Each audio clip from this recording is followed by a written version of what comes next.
Good evening students. Good evening. Good evening. सब लोग video on तो कर लो। वीडियो ऑन करो जल्दी सब लोग।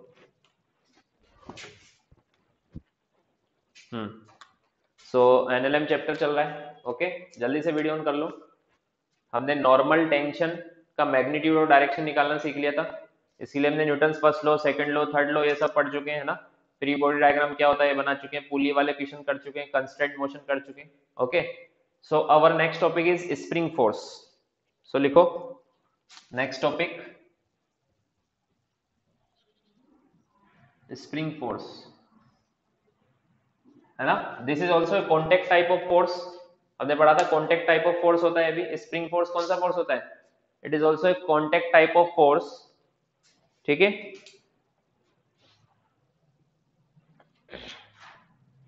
It is also a contact type of force. ये किस में आता है? जैसे मान लो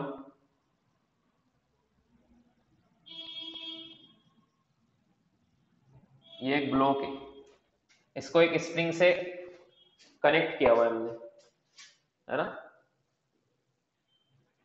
स्प्रिंग से इसको कनेक्ट किया हुआ है। अब अगर मैं इसको यहां से एक्सटेंड करता हूं, इसको पकड़ के ऐसे खींचता हूं फोर्स लगा के, है ना, तो स्प्रिंग भी इसको खींचने से, जैसे मान लो मैंने इसको यहां से लेके यहां तक मुझे इसको लेके आना है, ठीक है, यहां से लेके यहां तक मुझे इसको लेके आना है, तो मुझे फोर्स लगाना पड़ेगा या नहीं पड़ेगा? फोर्स लगाना पड़ेगा, है ना। क्यों? क्योंकि स्प्रिंग अपोज करेगी, स्प्रिंग भी एक फोर्स लगाएगी। तो जो स्प्रिंग इसमें जो फोर्स लगाएगी उस फोर्स को बोलते हैं स्प्रिंग फोर्स, शॉर्ट में बोलेंगे एफएसपी। अब मैंने आपसे पूछा अगर मुझे इसको 10 सेंटीमीटर खींचना है तो ज्यादा फोर्स लगाना पड़ेगा या फिर 20 सेंटीमीटर खींचने के लिए ज्यादा लगाना पड़ेगा? 20 के लिए जितना ज्यादा आप एक्सटेंड करोगे उतना ज्यादा फोर्स लगाना पड़ता है स्प्रिंग को। मींस ये जो स्प्रिंग फोर्स है, ये जो स्प्रिंग फोर्स है ये डायरेक्टली प्रोपोर्शनल टू डिस्प्लेसमेंट होता है। एक्स मींस डिस्प्लेसमेंट, जैसे मान लो आपने इसको एक्स डिस्प्लेस किया, ये इसकी नेचुरल लेंथ है। N L means natural length, N L means क्या है? Natural length. नेचुरल लेंथ क्या होता है? जहां पर स्प्रिंग फ्री स्टेट में रहती है, मतलब उसमें कोई फोर्स नहीं होता है। अगर आप उससे उसको एक्सटेंड करोगे या तो उसको खींचोगे या कंप्रेस करोगे तो स्प्रिंग फोर्स लगाएगी। नेचुरल लेंथ पे स्प्रिंग कोई भी फोर्स नहीं लगाती। समझ में आया? यहां तक समझ में आ गया सबको? सो ये मैंने क्या लिखा, spring force is directly proportional to its displacement from natural length. X is displacement from, या फिर इट्स लेंथ, एक्सटेंशन और कंप्रेशन, एक्सटेंशन और कंप्रेशन, कितना आपने एक्सटेंड किया है, कंप्रेस किया, फ्रॉम नेचुरल लेंथ, इसकी नेचुरल लेंथ से, उसके डायरेक्टली प्रोपोर्शनल होती है ना। समझ में आया तक? अब देखो, अगर मैं इसमें प्रोपोर्शनलिटी हटाऊंगा तो एक कांस्टेंट आएगा, एक में प्रोपोर्शनलिटी हटाऊंगा तो एक कांस्टेंट आएगा और फॉर्मूला बन जाएगा माइनस के एक्स। अब देखो माइनस के क्या है वो बताता हूं अभी मैं। के इज स्प्रिंग कांस्टेंट। के क्या है? स्प्रिंग कांस्टेंट है, स्प्रिंग का कांस्टेंट है। कि ये आपको क्या बताता है के, कि स्प्रिंग कितनी ज्यादा स्टिफ है, टाइट है। जितना स्प्रिंग का के होगा उतना ज्यादा खींचने के लिए आपको फोर्स लगाना पड़ेगा। जितना ज्यादा के की वैल्यू होगी उतना ज्यादा फोर्स लगाना पड़ेगा। ये चीज समझ में आई? हाँ हाँ, इसको स्प्रिंग कांस्टेंट या फिर स्टिफनेस कांस्टेंट भी बोलते हैं, स्टिफनेस कांस्टेंट। हाँ बोलो।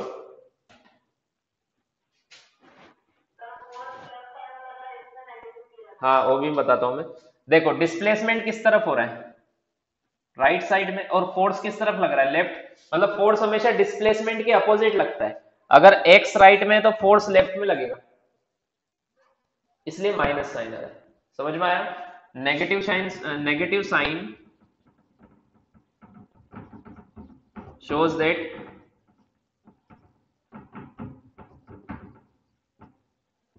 spring force is in opposite direction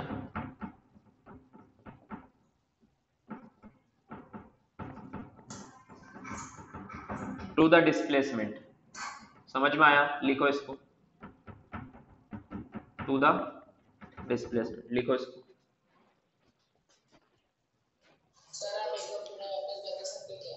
क्या? देखो ये स्प्रिंग है, हम पढ़ रहे हैं स्प्रिंग फोर्स। स्प्रिंग फोर्स आता है स्प्रिंग में, जब भी हम स्प्रिंग को एक्सटेंड या कंप्रेस करते हैं तो स्प्रिंग फोर्स आता है। जितना ज्यादा एक्सटेंड या कंप्रेस करोगे उतना ज्यादा स्प्रिंग फोर्स आएगा। तो स्प्रिंग फोर्स का जो फॉर्मूला होता है वो होता है F is equal to minus K X. K क्या होता है? स्प्रिंग कांस्टेंट, ये हर स्प्रिंग का अलग अलग होता है। और एक्स क्या होता है? It is distance from mean position, कितना आप एक्सटेंड कर रहे हो या कितना कंप्रेस कर रहे हो। ठीक है, लिखो सब लोग।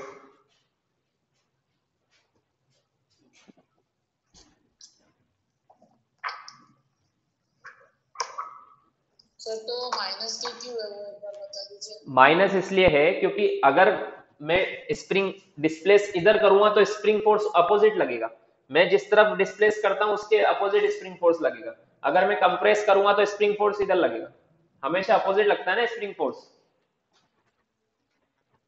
Okay sir. लिखो।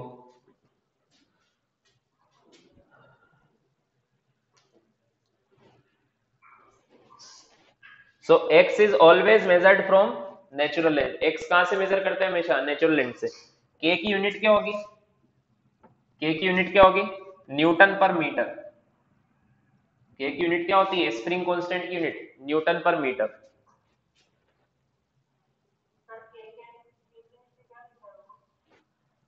स्टिफनेस कांस्टेंट,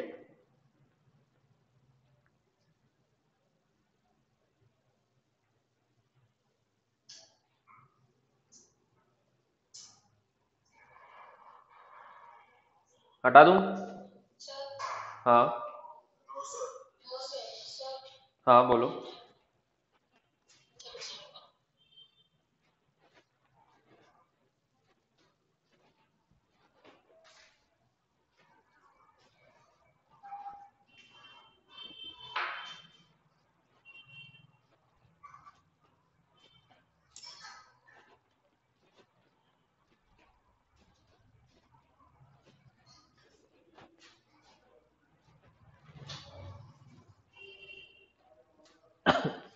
हटा दूं?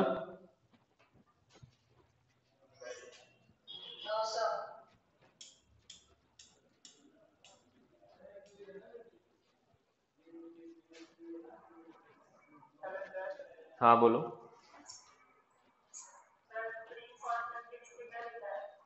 Stiffness constant, stiffness constant.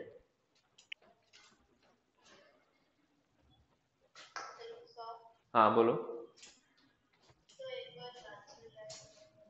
क्या बोल रहे हो? जोर से बोलो। नेचुरल लेंथ क्या?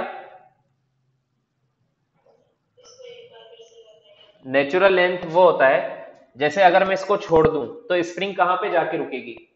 अपनी नेचुरल लेंथ पर, उसकी उस लेंथ को, स्प्रिंग की ओरिजिनल लेंथ, जहां पर ना तो आपने उसको कोई कंप्रेस किया ना एक्सटेंड किया, उस लेंथ को बोलते हैं नेचुरल लेंथ, जहां पर वो फ्री स्टेट में होती।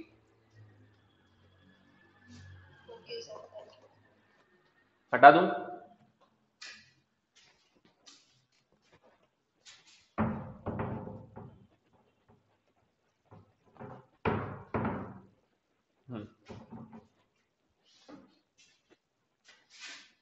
जैसे एक स्प्रिंग है, क्वेश्चन करते हैं इसमें।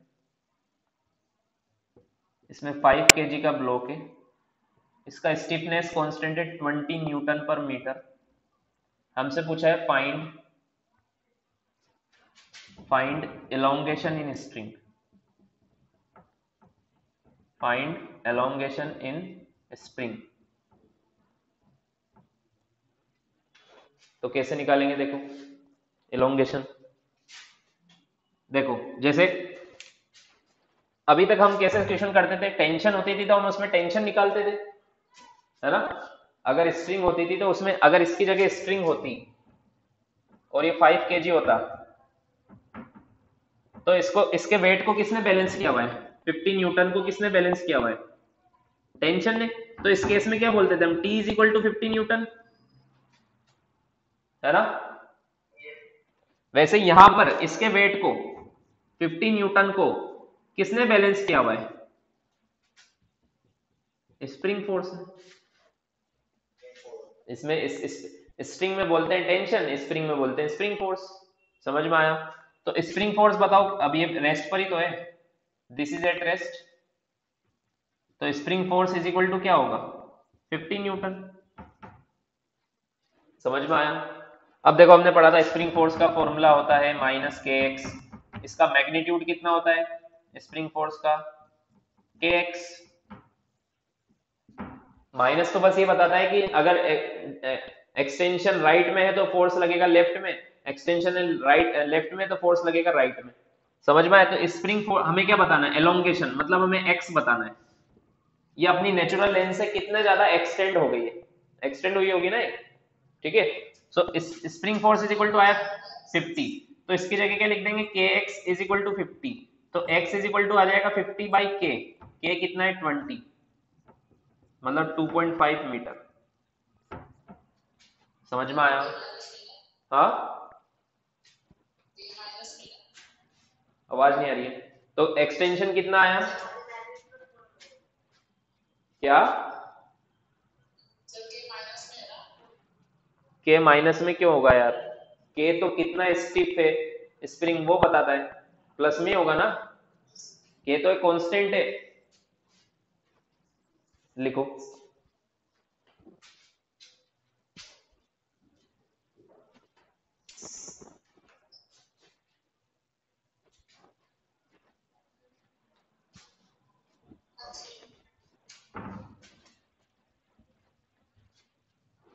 अब जैसे मान लो मैं इसी स्प्रिंग को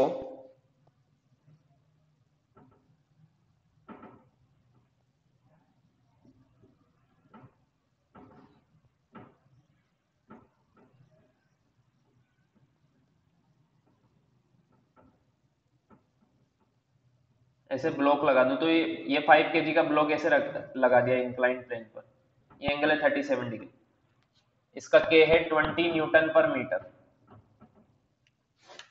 अब मुझे बताओ ये ब्लॉक स्प्रिंग को कंप्रेस करेगा या नहीं करेगा, ये ब्लॉक स्प्रिंग को कंप्रेस करेगा या नहीं करेगा, ये बताओ। तो इसमें हमें बताना है find compression in spring, find compression in spring, बताओ।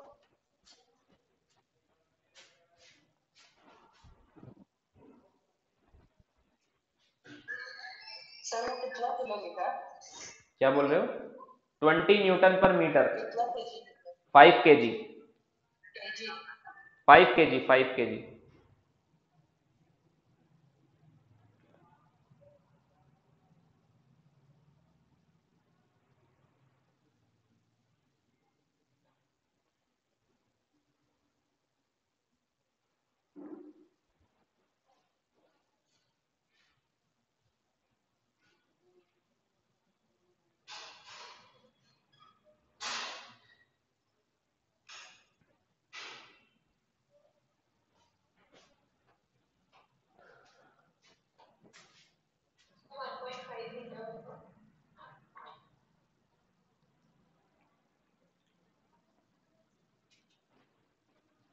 देखते हैं, देखो देखो ये 5 kg की अगर मैं एफबीडी बनाऊं तो इसका वेट का एक कंपोनेंट इधर लग रहा होगा, इसका वेट का EMG होता है 50 न्यूटन, तो इसका वेट का कंपोनेंट इधर 50 साइन 37 ऐसे लग रहा होगा। ये वाला कंपोनेंट कौन सा आता है, साइन थीटा, है ना। और इसको किसने बैलेंस किया हुआ है? इसके ये वाले फोर्स को किसने बैलेंस किया हुआ है? स्प्रिंग ऊपर लगा रही होगी एफएसपी ने। समझ में आया? ये भी तो रेस्ट पर है। हाँ, तो यहाँ पर क्या है, स्प्रिंग फोर्स कितना आ जाएगा? 50 साइन 37। साइन 37 कितना होता है? 3/5, मतलब 30 न्यूटन। अब इसकी जगह क्या लिख देंगे हम? के एक्स इज इक्वल टू 30, तो x is equal to 30/k। के कितना है? 20, मतलब 1.5 मीटर। आया समझ में?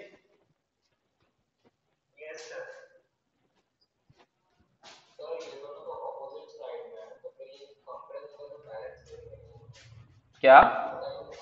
जोर से बोलो।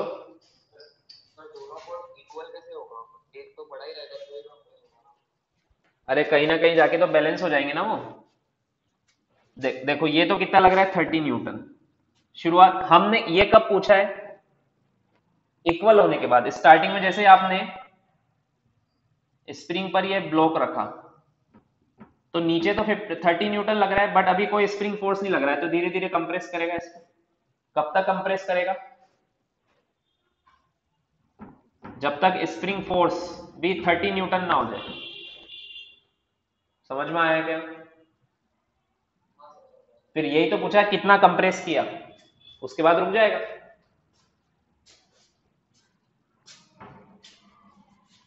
ठीक है, और कोई डाउट?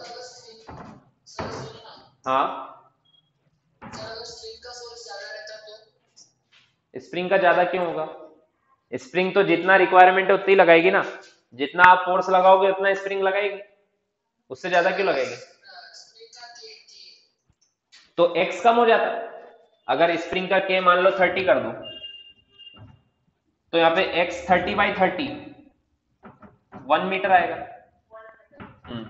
मतलब स्प्रिंग जितना ज्यादा टाइट होगी उतना ही कंप्रेस कम होगी। समझ में आया क्या?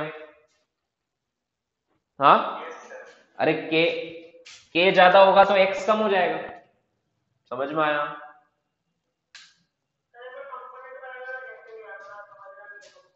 कंपोनेंट लास्ट क्लास में देखना एक बार। इंक्लाइन प्लेन पे मैंने कंपोनेंट लेना बताया था। ये 5 kg है, तो इसका वेट है 15 न्यूटन नीचे, है ना? ये 37 डिग्री है, तो ये एंगल भी 37 होगा। तो ये वाला कंपोनेंट आएगा साइन वाला, और ये वाला कंपोनेंट आएगा कोस वाला। ये आएगा 50 कोस 37, वो आएगा 50 साइन 37। बहुत सारे क्वेश्चन किए थे ये तो हमने। ठीक है।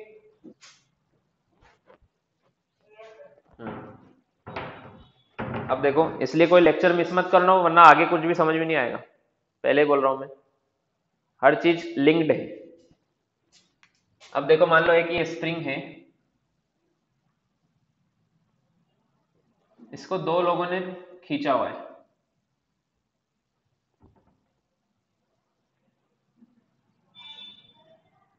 इधर से इसने पकड़ के खींचा हुआ है और इधर से इसने खींचा हुआ है। ठीक है, मान लो इसने x1 खींचा है और इसने इसको x2 से एलोंगेट किया हुआ है। तो इस स्प्रिंग में कितना फोर्स आएगा? जब भी हम स्प्रिंग को एलोंगेट करते हैं तो इसमें फोर्स आता है। तो बताओ, find spring force, find spring force.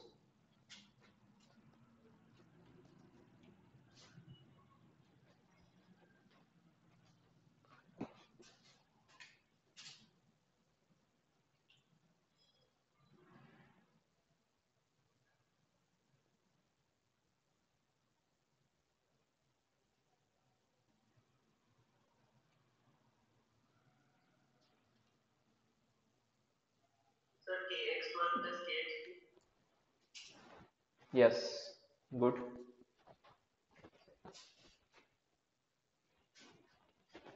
देखो, स्प्रिंग फोर्स का फॉर्मूला क्या होता है? हमसे मैग्नीट्यूड पूछा है। स्प्रिंग फोर्स का फॉर्मूला होता है k इंटू एक्स। ये x क्या होता है?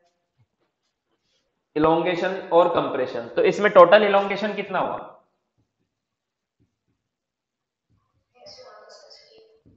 टोटल इलोंगेशन कितना हुआ? x1 plus x2। तो स्प्रिंग फोर्स कितना आएगा इसमें? ऐसा थोड़ा ना कि इसने x2 खींचा तो ये इसकी वजह से kx2 आएगा, उसकी वजह से kx, फोर्स तो सेम ही रहेगा ना स्प्रिंग में, तो कितना आएगा kx1 प्लस x2। समझ में आया? अब एक बार जो लेट आए थे हो सकता है उनको शायद समझ में कम आ रहा होगा, एक बार मैं फिर से बता देता हूं कि जैसे मान लो ये स्प्रिंग ये अभी अपनी नेचुरल लेंथ पर है ना। अगर मैं इसको x से इलोंगेट कर दूं,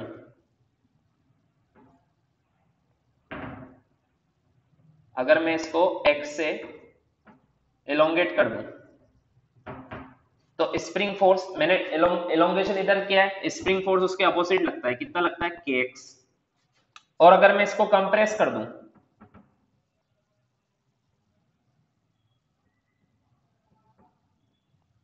मान लो x से कंप्रेस कर दिया, ये नेचुरल लेंथ है इसकी, x से मैंने इसको कंप्रेस कर दिया इतना, तो स्प्रिंग फोर्स किधर लगेगा,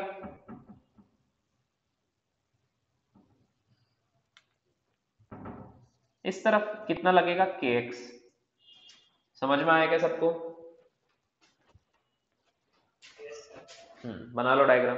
सो इतनी सी कहानी है, बस लिख लो।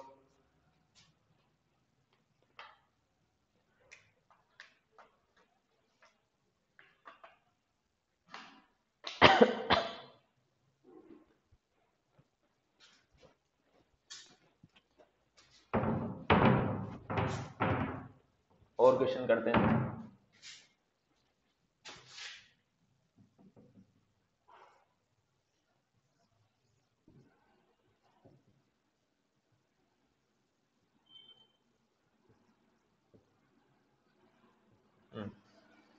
एक स्ट्रिंग है और एक स्प्रिंग है, दोनों ब्लॉक रेस्ट पर है। रेस्ट पर है मतलब स्प्रिंग में एक्सटेंशन हो चुका है। रेस्ट पर है मतलब ये स्प्रिंग क्या होगी, नेचुरल लेंथ पर होगी क्या, बताओ ये नेचुरल लेंथ पर होगी क्या?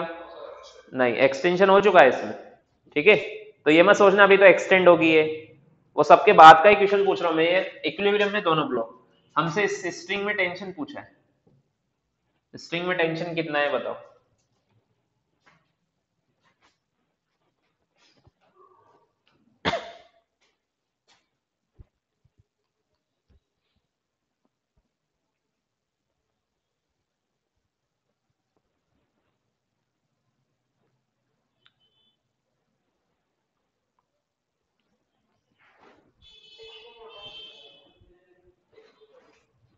सिक्सटी।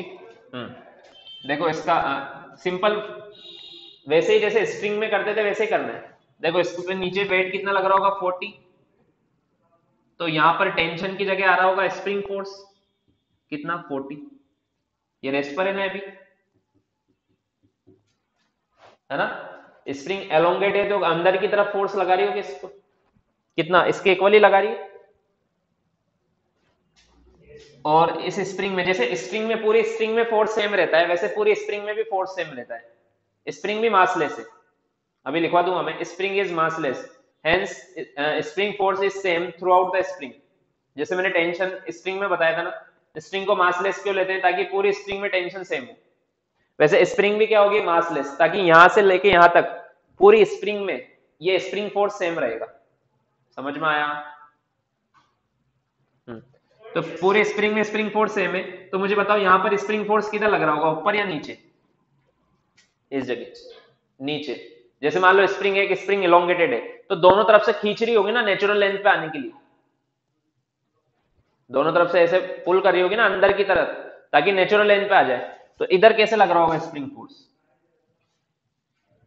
नीचे, कितना लग रहा होगा 40, है ना।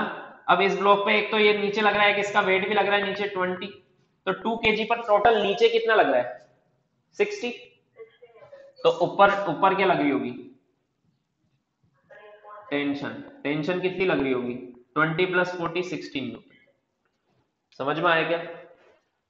अब देखो अगर किसी को स्प्रिंग स्प्रिंग देख के अच्छा नहीं लग रहा है कि मुझे तो स्प्रिंग नहीं पसंद, तो वो चाहे तो स्प्रिंग को स्प्रिंग, जहां जहां स्प्रिंग होती है वहां पर स्प्रिंग लगा दो, तो भी वही आंसर आएगा। आपको तो टेंशन निकालना है ना, तो जहां जहां स्प्रिंग होती है वहां पर स्ट्रिंग लगा दो, ये 4 kg, ये 2 kg। तो अगर मैं स्ट्रिंग लगाऊंगा तो यहाँ पे क्या लिखूंगा 40, यहाँ पर स्प्रिंग फोर्स की जगह टेंशन लिख दूंगा 40, इसमें भी टेंशन यहाँ पर 40 प्लस ये 20, तो ऊपर टेंशन क्या आ जाएगी 60। तो आप स्प्रिंग को स्ट्रिंग से रिप्लेस करके भी क्वेश्चन सोल्व कर सकते हो। आया समझ में?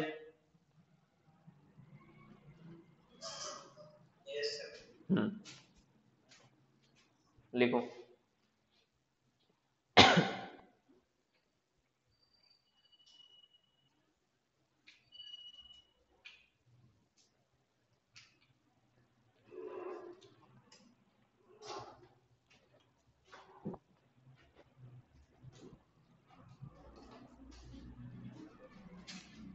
लिख लिया? लिख लेना। स्प्रिंग इज मासलेस, स्प्रिंग जो हम ले रहे हैं वो भी मासलेस है, जैसे स्ट्रिंग और पुली को लिया था। Spring is massless,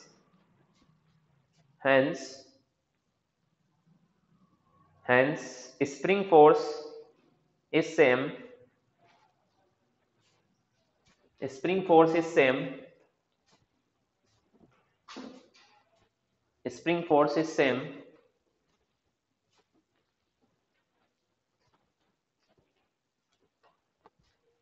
throughout the spring, throughout the spring।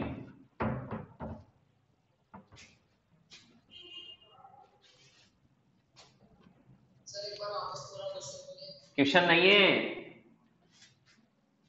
spring is massless, hence spring force is same throughout the spring। ठीक है? इसके बाद same through out the spring, पूरी स्प्रिंग में स्प्रिंग फोर्स सेम रहता है, इतना सा लिखना है बस। ठीक है?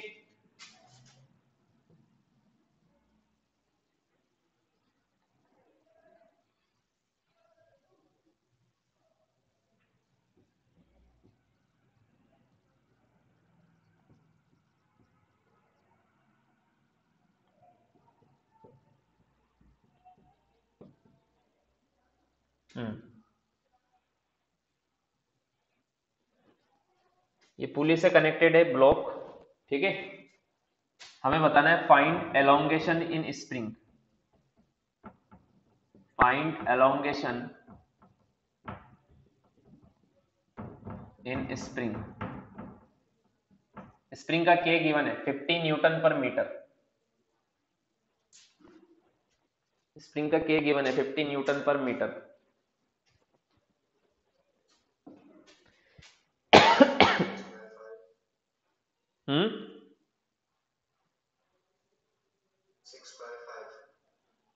चेक करते हैं अभी।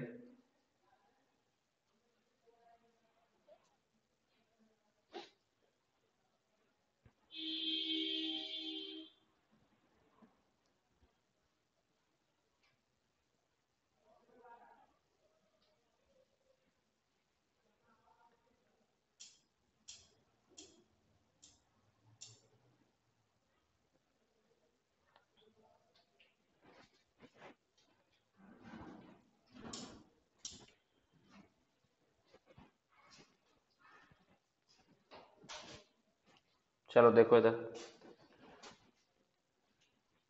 देखो अगर मैं इस स्ट्रिंग में टेंशन निकाल लूं टी टी, ये निकालना आता है ना हमें, तो यहां कितनी टेंशन आ रही होगी 2T, है ना? पुली के ऊपर और नीचे फोर्स बैलेंस होता है, और ये 2T ही इक्वल टू तो स्प्रिंग फोर्स है। इस स्प्रिंग में जो स्प्रिंग फोर्स आ रहा होगा वही तो इन दोनों को बैलेंस कर रहा है 2T को। ऊपर क्या लग रहा है? ऊपर स्प्रिंग फोर्स लग रहा है ना, और ये spring force equal to 2T तो लग रहा होगा। समझ में आया? ये स्प्रिंग एलोंगेट हुई होगी तो नीचे से ऊपर खींच रही होगी और ऊपर से नीचे खींच रही होगी, तो इस पुली पर फोर्स बैलेंस होते हैं ना, पढ़ाया था ना मैंने। पुली ये रेस्ट पर है वैसे भी पुली, तो ऊपर वाला फोर्स और नीचे वाले फोर्स बैलेंस होंगे। अब ये टेंशन निकालना है, ठीक है? ये टेंशन निकालना है, तो या तो मैंने एक मेथड तो डायरेक्ट बता दिया था, T इज इक्वल टू होता है 2m1m2g by m1 plus m2। But ये तभी वैलिड है जब पुली रेस्ट पर है। तो पुली देखो रेस्ट पर है पुली, तो है ना। तो ऐसे टेंशन निकाल सकते हैं, बट हम पूरा फिर से करेंगे ताकि रिवीजन हो तुम्हारा। क्या निकालेंगे, सबसे पहले एक्सेलेरेशन निकालेंगे। तो नीचे इस पर फोर्स कितना लग रहा है 40, इस पर कितना लग रहा है 20, तो एक्सेलेरेशन कितना आएगा 40 माइनस 20 बाई 4 प्लस 2 6, तो कितना आएगा 20/6 मतलब 10/3 मीटर पर सेकंड स्क्वायर। ये एक्सेलेरेशन आ गया, आया कि नहीं आया।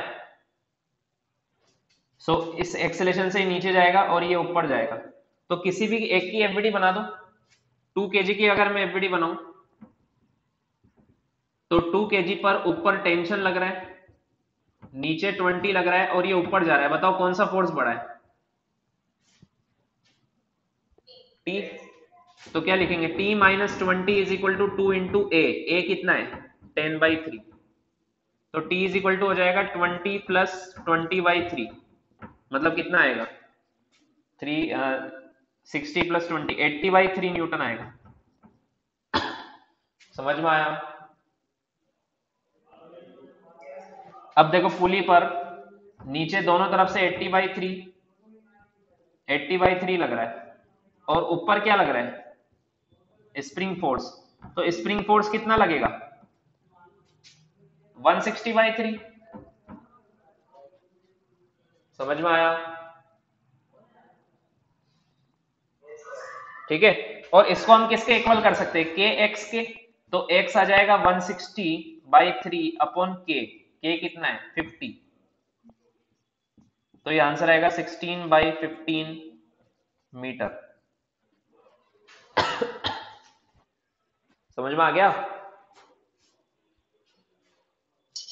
सर फिर से समझाओ। क्या डाउट है,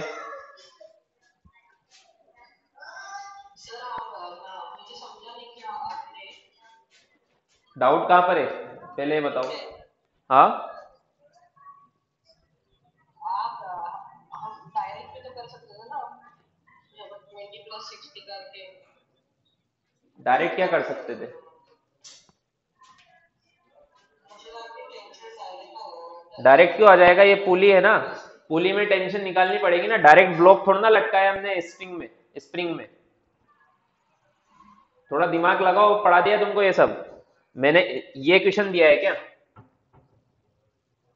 कि इसमें डायरेक्ट ये दो दो ब्लॉक डायरेक्ट लटका दिए मैंने 2 kg और 4 kg, ऐसा क्वेश्चन है क्या।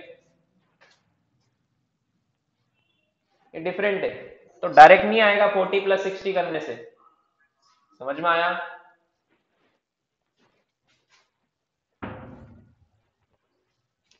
अरे ये पुली के थ्रू है, तो पुली के थ्रू अटैच्ड है, तो इसमें स्ट्रिंग में टेंशन हम कैसे निकालते हैं, ऐसा क्वेश्चन हमने पहले भी किया है ना।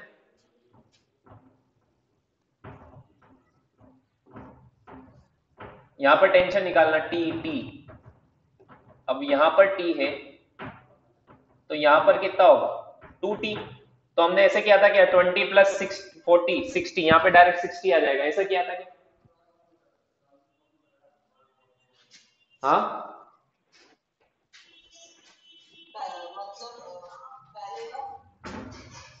अरे मैंने बोला, मैं तुमसे ये बोलूं यहां पर स्ट्रिंग है, बताओ यहाँ पे टेंशन कितनी आएगी, तो तुम 20 + 40 60 बोल दोगे क्या यहाँ पे,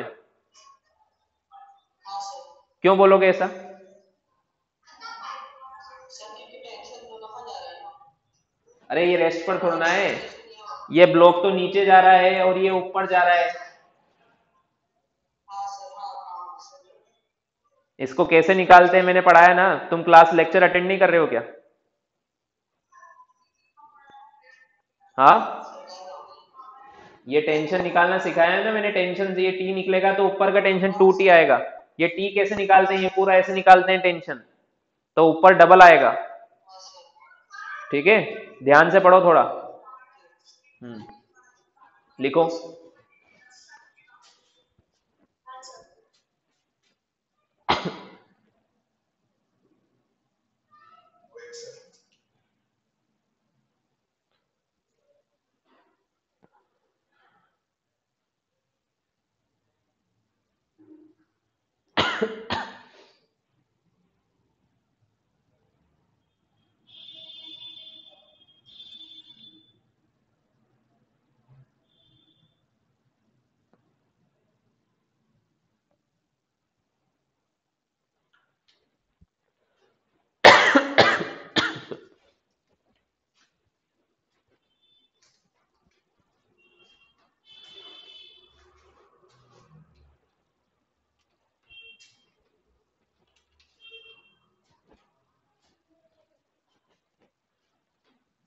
हटा दूं?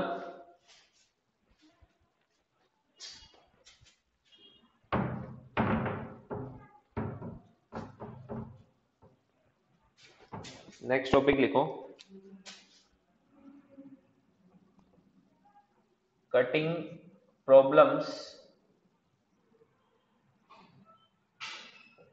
In string and string. हाँ,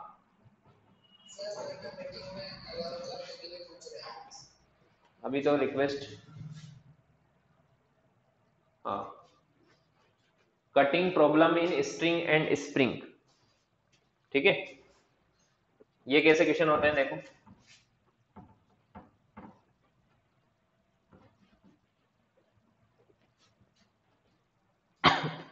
जैसे मान लो डायरेक्ट एक क्वेश्चन देता हूं मैं, ये स्ट्रिंग है, ये मान लो 3 kg है, ये स्प्रिंग है, ये मान लो 2 kg है ना। अभी ये सब रेस्ट पर होंगे, ये सब रेस्ट पर होंगे अभी। अगर मान लो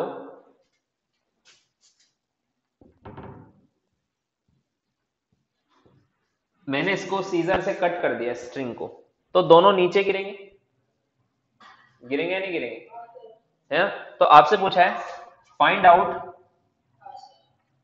out the acceleration of 3 kg and 2 kg just after cutting of string, just after cutting of string। ठीक है, अब देखो अगर किसी को लग रहा है कि ये फ्री फॉल हो जाएंगे, इनका एक्सेलेरेशन तो जी आएगा 9.8, तो ऐसा नहीं है। देखो इनका एक्सेलेरेशन जी ऐसे लग रहा है कि इसमें तो डायरेक्ट जी टिक करना है 9.8, तो ऐसा नहीं है। देखो इसमें कैसे सोल्व करना है इसको, देखो सबसे पहले तो कट करने से पहले इसमें कितनी टेंशन और कितना स्प्रिंग फोर्स है वो निकाल लो सबसे पहले। तो अभी रेस्ट पर है ना, तो इसमें नीचे कितना फोर्स लग रहा होगा, 20 न्यूटन। यहां पर स्प्रिंग फोर्स लग रही होगी, बोलते जाओ कितनी, बोलो मेरे साथ साथ, 20।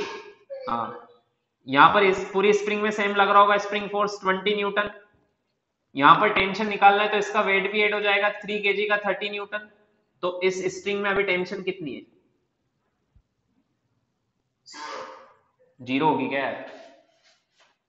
फिर किसने पकड़ा हुआ है इनको, कट करने से पहले की बात कर रहा हूं मैं, अभी कट नहीं किया है। हाँ 50 न्यूटन, समझ में आया तक। अब अगर मैं इस स्ट्रिंग को कट कर दूं, इस स्ट्रिंग में भी टेंशन है 50 न्यूटन। मान लो इस स्ट्रिंग में ब्लॉक नहीं लटके होते, अगर ये हैंग नहीं होते तो टेंशन 0 होती या नहीं होती। तो स्ट्रिंग को कट करते स्ट्रिंग की टेंशन तो 0 हो जाएगी पक्का, होगी या नहीं होगी। स्ट्रिंग को जैसे ही कट किया हमने, स्ट्रिंग की टेंशन 0, एकदम से 0 हो जाएगी। बट स्प्रिंग में ऐसा नहीं होता है, अभी लिखो मत, ये कंसेप्चुअल टॉपिक है। ठीक है, स्प्रिंग में क्या होता है, देखो मैंने क्या पूछा आपसे, जस्ट आफ्टर कटिंग, जैसे ही कट किया उस टाइम एक्सेलेरेशन बताना है, थोड़ी देर बाद का नहीं बताना है, थोड़ी देर बाद तो फ्री फॉल हो जाएंगे। जस्ट आफ्टर, जैसे ही मैंने कट किया तब इसमें कितना एक्सेलेरेशन आएगा, समझ में आया क्या, ये बताना है जैसे ही कट किया। अब देखो जो स्प्रिंग होती है वो बहुत लेजी होती है, लेजी मतलब आलसी होती है। जैसे ही आपने, जैसे मैं इस स्प्रिंग को खींच रहा हूं, मैंने एकदम खींचा हुआ है ना, अभी बहुत ज्यादा खींचा हुआ, मैंने इसको यहां से डबल कर दिया इतना। तो मान लो इसमें अभी स्प्रिंग फोर्स है मान लो 500 न्यूटन का, कितना है स्प्रिंग फोर्स, 500 न्यूटन का। ठीक है, और यहां से मैंने फोर्स लगाया हुआ है, मान लो मैंने फोर्स लगाना बंद कर दिया, तो जैसे मैं बंद करूंगा ये स्प्रिंग फोर्स एकदम से 0 नहीं होता है, इसको टाइम लगता है। कब 0 होगा ये, जब स्प्रिंग यहां से यहां नेचुरल लेंथ पर आ जाएगी। तो नेचुरल लेंथ पर आने में थोड़ा टाइम तो लगेगा ना, समझ में आया क्या। हाँ तो बात थोड़ी देर बाद की नहीं हो रही, थोड़ी देर बाद तो स्प्रिंग फोर्स जीरो हो जाएगा। जैसे मैंने फोर्स लगाना बंद किया, ये इधर जाएगा, नेचुरल लेंथ पे आते ही स्प्रिंग फोर्स जीरो हो जाएगा। बात उसी टाइम की हो रही है, समझ में आया? तो स्प्रिंग क्या होती है, थोड़ी लेजी होती है। लेजी मतलब तुम्हें याद रहता कि जैसे ही आप इस पे फोर्स लगाना बंद करो, ये जीरो नहीं होता है, थोड़ी देर बाद होता है, समझ में? बट जो स्ट्रिंग होती है उसमें इंस्टेंटेनियस होता है, कि जैसे स्ट्रिंग है, इसमें मैंने 10 kg लटकाया हुआ है, नीचे 100 लग रहा है, तो टेंशन भी ऊपर कितना लग रहा होगा, 100 न्यूटन, है ना? अब जैसे मैं इसको इसको कट कर दूं, ये टेंशन इमीडिएटली जीरो हो जाएगी। इसको थोड़ा ना कोई नेचुरल लेंथ पे जाना है, ये तो यही की यही जीरो हो जाएगी। समझ में आया? तो स्प्रिंग में जो फोर्स होता है वो बहुत जल्दी से चेंज होता है। जैसे ही आपने एक्सटर्नल फोर्स हटाया, टेंशन जीरो, बट स्प्रिंग में टाइम लगता है। ये धीरे धीरे 500 से 450 होगा, फिर 400 होगा, फिर 350 होगा, फिर 300 होगा, फिर 250, 200, 150, 100, 50, जीरो, ऐसे करके जीरो होगा। एकदम से जीरो नहीं होगा। आया क्या समझ में? हाँ, आया समझ में? तो स्प्रिंग जो होती है वो लेजी होती है, वो उसमें टाइम लगता है, और आपसे थोड़ी देर बाद का कोई नहीं पूछेगा। आपसे पूछा जाएगा जस्ट, देखो क्वेश्चन में क्या लिखा है मैंने, find out the acceleration of 3 kg and 2 kg block just after cutting of string. String को कट करने के जस्ट बाद। तो मैंने बोला आपसे, मैंने अगर स्ट्रिंग को कट कर दिया तो उसके जस्ट उसी टाइम पर ये जीरो हो जाएगा कि स्प्रिंग फोर्स, ये 3 नहीं होगा, है ना? तो क्या होगा देखो, अगर मैंने स्ट्रिंग को कट कर दिया, इसको कट कर दिया, तो जस्ट आफ्टर कटिंग,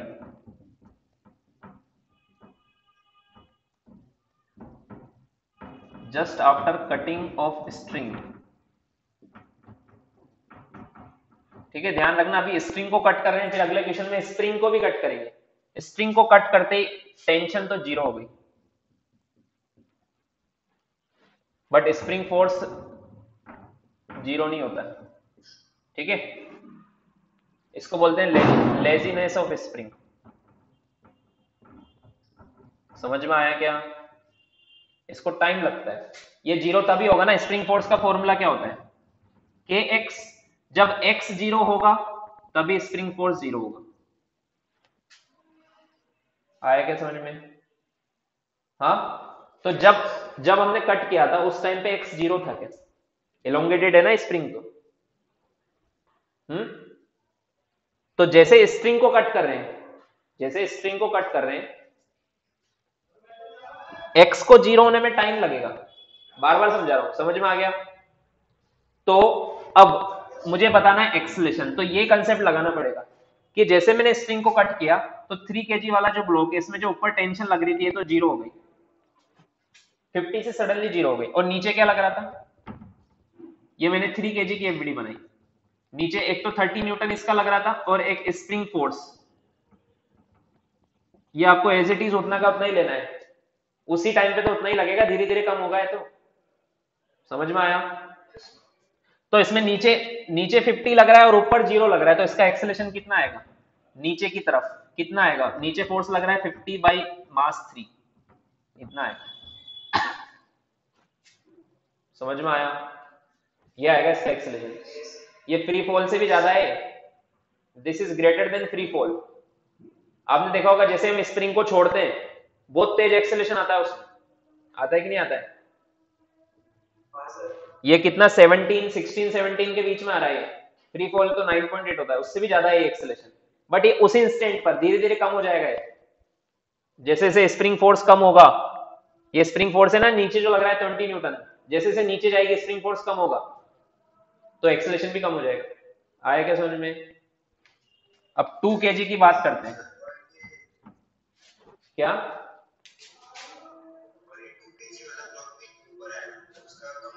देखो एफबीडी बना के सब पता लगता है, खुद से एज्यूम नहीं करना है, एफबीडी क्या बोलती है उसके हिसाब से आंसर देना है।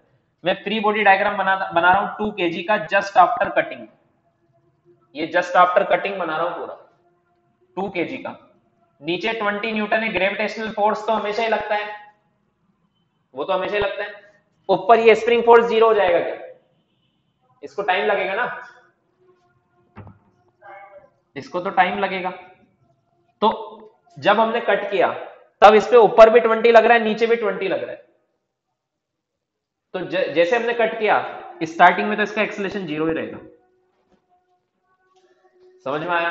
ये मत सोचना सर ये हवा में रुक जाएगा क्या, अरे ये उसी टाइम की बात है, थोड़ी देर बाद तो गिरेगा ही, सही है।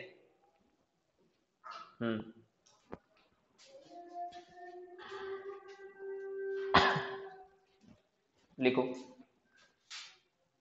सर ये तो मिली सेकंड्स में होगा ना, हम लोग को तो पता भी नहीं चलेगा ना कब हो गया। यस, ये पता भी नहीं चलेगा, मिली सेकेंड्स में होगा।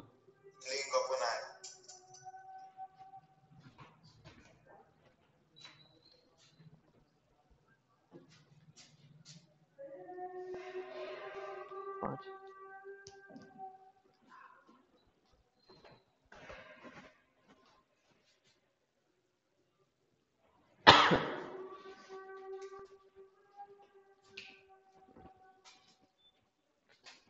समझ में आ गया क्वेश्चन सबको?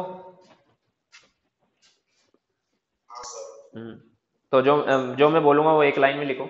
चलो पहले लिख लो।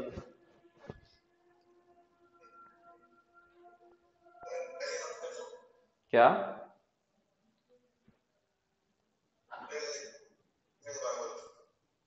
वॉइस ब्रेक हो रही है आपकी। यजूर बोल रहे हो क्या?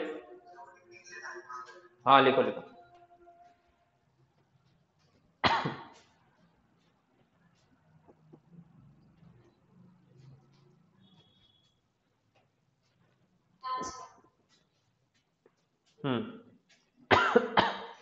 सॉरी।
बोलो सर। बोलूं? लिखो अब। If no sir, no sir.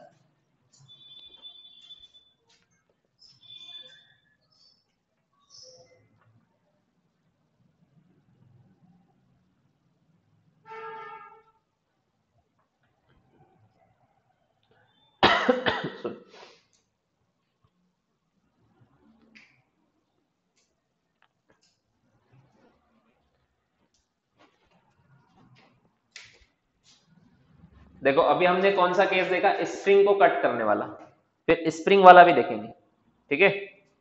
सो लिखो if string is cut, if string is cut, ध्यान से सुनना, if string is cut then tension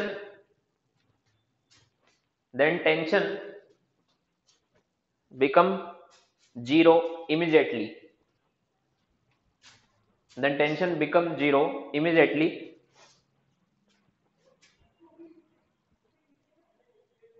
then tension become zero immediately, bracket में लिखना just after cut, just after cut, cut करते ही zero हो जाती है, जस्ट आफ्टर कट,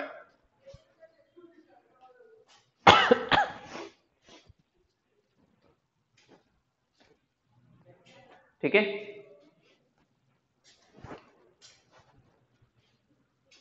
देन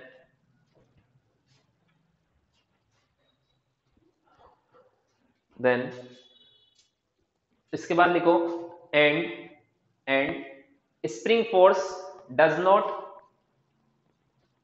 क्या सर?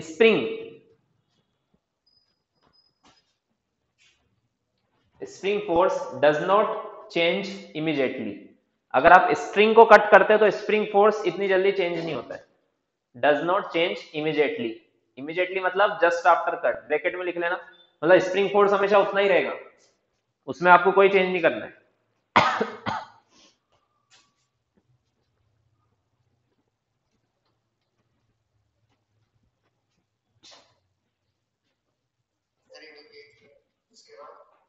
ब्रैकेट में लिख लो just after cut, just after cut, लिख लिया। अब देखो अगर स्प्रिंग को कट कर दें,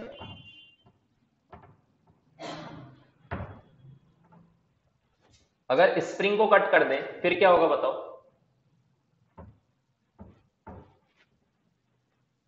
अगर मैंने स्प्रिंग को ही कट कर दिया तो स्प्रिंग फोर्स उसमें, स्प्रिंग फोर्स तो जीरो होगा ही, सही ना?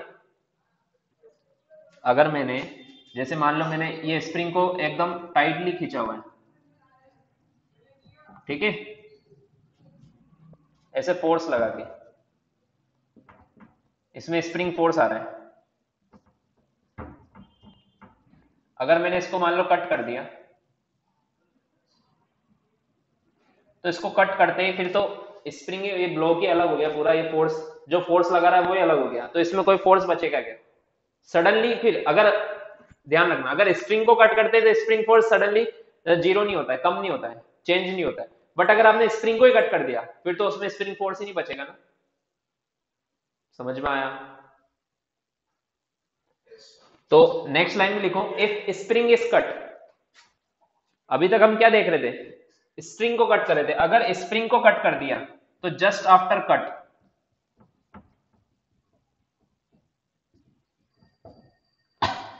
एफएसपी जीरो हो जाएगा, स्प्रिंग फोर्स जीरो हो जाएगा। Just after cutting of spring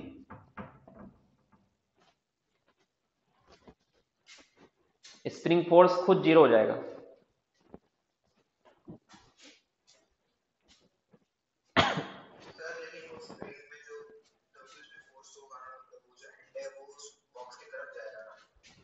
कौन सा एंड? हाँ अब देखो, जैसे इसमें मान लो फोर्स है, फोर्स रहता है के एक्स, है ना, तो एक्सेलेरेशन आएगा एफ बाई एम। एक्सेलेरेशन क्या आएगा? एफ बाई एम, ये आएगा ना एक्सेलेरेशन। अब देखो मैंने यहां से इसको कट कर दिया, यहां से इसको कट कर दिया, अब यहां पर इसका मास कितना बचा? जीरो। मास कितना बचा? तो इसमें जो स्प्रिंग फोर्स था वैसे था अंदर की तरफ, अब मैंने इसको यहां से कट कर दिया तो इस जगह मास कितना है? जीरो। स्प्रिंग का मास भी जीरो, तो एक्सेलेरेशन कितना आएगा? एफ बाई जीरो, मतलब इन्फिनाइट एक्सेलेरेशन आएगा। इन्फिनाइट एक्सेलेरेशन मतलब पता है ना, बहुत ज्यादा एक्सेलेरेशन आएगा, तो वो सडनली नेचुरल लेंथ पे पहुंच जाएगा, उसी इंस्टेंट पर नेचुरल लेंथ पे पहुंच जाएगा। समझ में आया? हाँ, बट इससे पहले वाले केस में क्या था? इससे पहले वाले केस में देखो,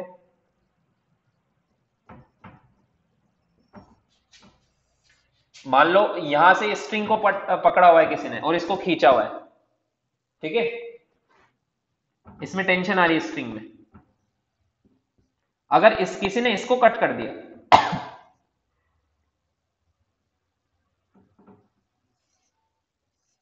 इसको कट कर दिया किसी ने, तो अभी इसका मास अभी भी है, इस पे स्प्रिंग फोर्स लग रहा है ऐसे, तो एक्सेलेरेशन कितना, स्प्रिंग फोर्स एक्सेलेरेशन कितना आएगा इस केस में? स्प्रिंग फोर्स अपॉन मास, इस बार मास जीरो नहीं है, अगर मैं यहां से स्प्रिंग को कट करता हूं तो ये मास के साथ उधर जाएगा। समझ में आया? तो इस बार एक्सेलेरेशन इनफिनाइट नहीं आएगा, तो इसको नेचुरल लेंथ पे जाने में टाइम लगेगा, बिकॉज मास इज कनेक्टेड। इस बार तो मैंने मास को डिटेच कर दिया, अलग कर दिया स्प्रिंग को कट करके, तो कोई मास नहीं है, तो इनफिनाइट एक्सेलेरेशन के साथ जाएगा। समझ में आया? तो दैट्स वाई इसमें टाइम लगता है, बट अगर स्प्रिंग को ही कट कर दो तो कोई टाइम नहीं लगता है, इसलिए लिख लिया सबने, just after cutting of spring spring force zero हो जाता है। आया क्या समझ में? तो दो पॉइंट है, आपको याद रखना है।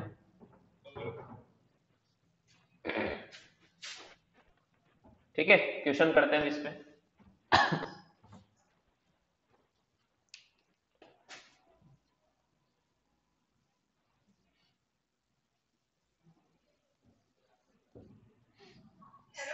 हाँ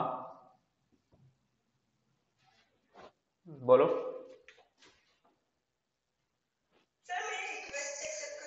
हाँ कर ली मैंने request.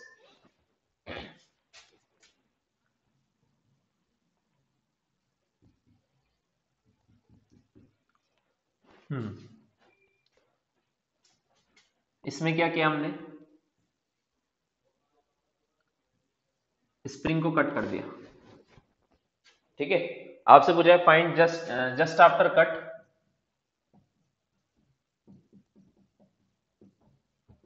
Find acceleration of all the blocks, सभी ब्लॉक के एक्सेलेरेशन बताने कट करने के बाद।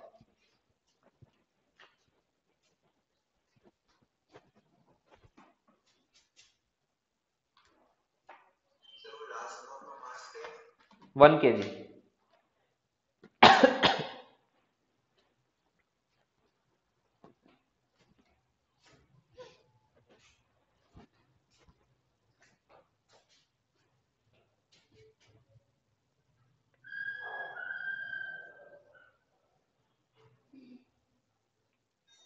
सर हाँ यहाँ पे हम लोग एफएसपी को ऊपर वाला मानेंगे ना, जो स्ट्रिंग लटक रहा रहेगा। स्प्रिंग में लगेगा एफएसपी, स्ट्रिंग में नहीं, स्प्रिंग में। सर हाँ, जो स्प्रिंग लटक रहा रहेगा वही उधर ही एफएसपी मानेंगे। हाँ यस, और क्या, स्प्रिंग में आएगा स्प्रिंग फोर्स। अगर आप स्प्रिंग को एक्सटेंड करो या कंप्रेस करो तो उसमें स्प्रिंग फोर्स आता है, इसमें कोई रॉकेट साइंस नहीं है।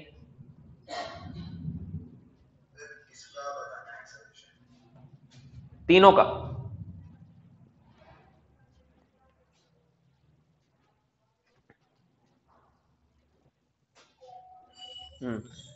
देखो एक्सेलेरेशन बताने से पहले सबसे पहले इसकी एफबीडी बना लो। सर 2 kg वाले का तो जीरो रहेगा। जीरो रहेगा, ठीक है। सबसे पहले इसमें एफबीडी बना लो। इसमें नीचे टेंशन आ रही है 10 न्यूटन इसका वेट है, तो यहाँ टेंशन आ रही होगी 10 न्यूटन, इसमें भी आ रही होगी टेंशन, और इसका 30 न्यूटन इसका वेट भी लग रहा होगा, तो इसमें स्प्रिंग फोर्स आ रहा होगा 40 न्यूटन, यहाँ पर भी 40 न्यूटन आ रहा होगा, और 20 न्यूटन इसका वेट, और यहाँ पर इस स्ट्रिंग में टेंशन आ रही होगी 60 न्यूटन। समझ में आया? ठीक है। अब जैसे मैंने इसको कट किया ये स्प्रिंग फोर्स जीरो हो जाएगा, ये वाला फोर्स, और ये जीरो हो जाएगा।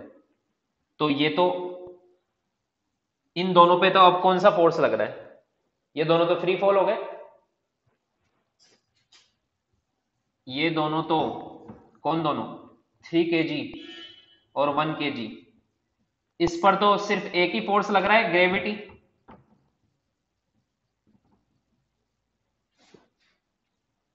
ग्रेविटी लग रहा है ना इन पे तो इनका एक्सेलेरेशन तो जी आएगा, और इनकी टेंशन जीरो हो जाएगी, क्योंकि दोनों फ्री फॉल जा रहे हैं। मैंने बताया था ना, अगर आप भी फ्री फॉल कर रहे हो, आपके सर पे कोई रखा हुआ है, तो वहां पे वेट लगाएगा क्या, आपका नॉर्मल लगाएगा क्या, तो इनकी भी टेंशन कितनी हो जाएगी, जीरो, सडनली जीरो हो जाएगी। अभी टेंशन कितनी थी 10 न्यूटन, वो जस्ट आफ्टर कट जीरो हो जाएगी। टेंशन तो बहुत जल्दी से चेंज होती है, क्योंकि, समझ में आया, चाहे स्प्रिंग को कट कर दो या स्प्रिंग को। अब 2 kg की बात कर, तो इनका एक्सेलेरेशन तो इसका भी जी आया, इसका भी जी आया। आपसे ये भी पूछा इसमें टेंशन कितनी हो जाएगी, तो 2 kg की एफबीडी बनाओ, तो इसमें जो स्प्रिंग फोर्स लग रहा था वो तो जीरो हो जाएगा, ओनली बचा 20 न्यूटन, तो ऊपर टेंशन हो जाएगी 60, जो पहले 60 थी अब वो 20 हो जाएगी, और एक्सेलेरेशन कितना आएगा, जीरो। समझ में आया? टेंशन देखो सडनली पहले 60 थी अब 20 हो गई, जैसे ये दोनों डिटैच हुए वो टेंशन कम हो जाएगी वहां पे। आया समझ में? हम्म।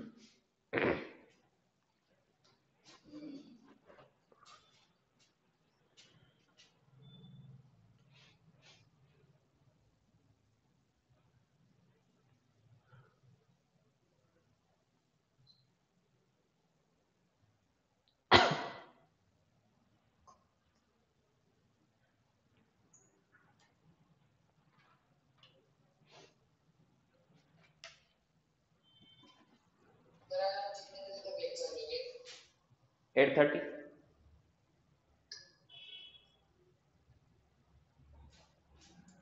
लिख लिया सबने?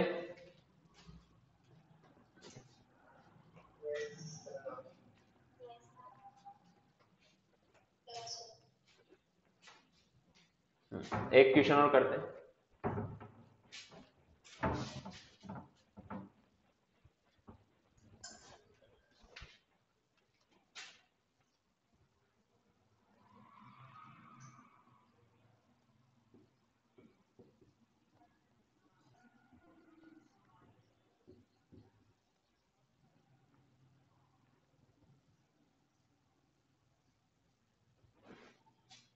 इस स्ट्रिंग को कट कर देंगे, तो जस्ट आफ्टर कट बताना है आपको।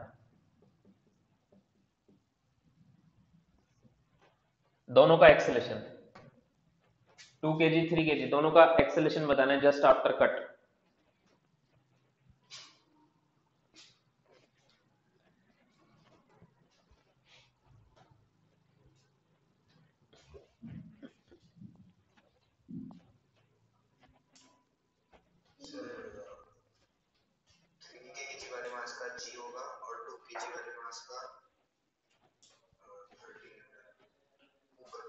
न्यूटन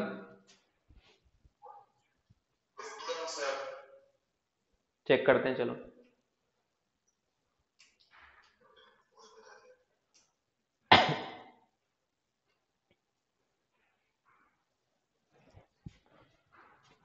देखो पहले इसमें क्या करो, सबसे पहले एफवीडी बना लो। नीचे इसमें कितना लग रहा है? 30 न्यूटन। तो यहाँ पर टेंशन कितनी लगेगी? 30 न्यूटन। ठीक है, यहाँ पर भी टेंशन 30 न्यूटन लगेगी और इसका वेट 20 न्यूटन, है ना? समझ में आया? तो ऊपर स्प्रिंग फोर्स कितना लग रहा होगा?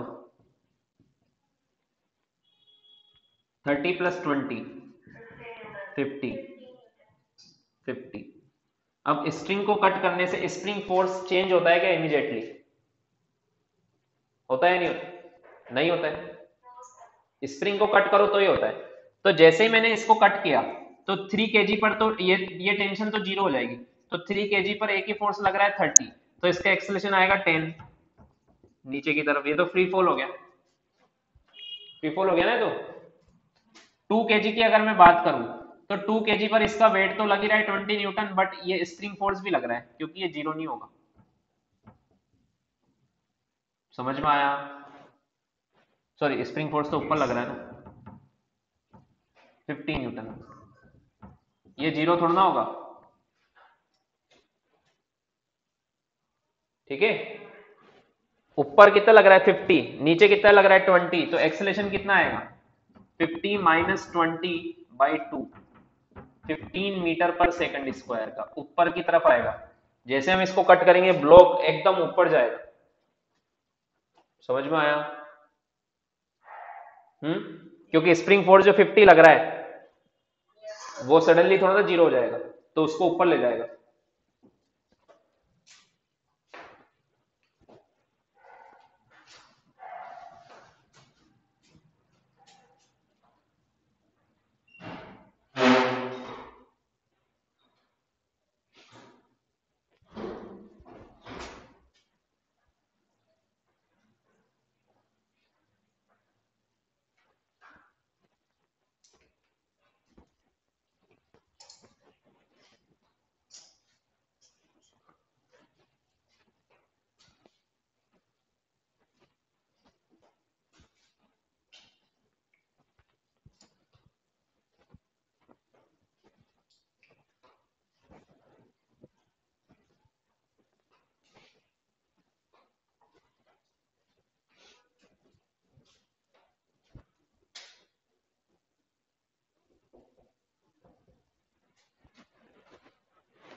हुआ?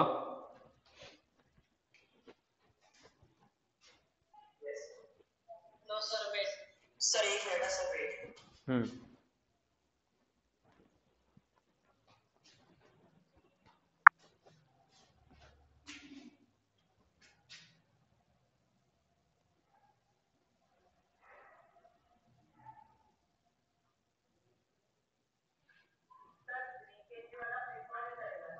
क्या? 3 kg वाला फ्री फॉल करेगा, 3 kg वाला फ्री फॉल करेगा।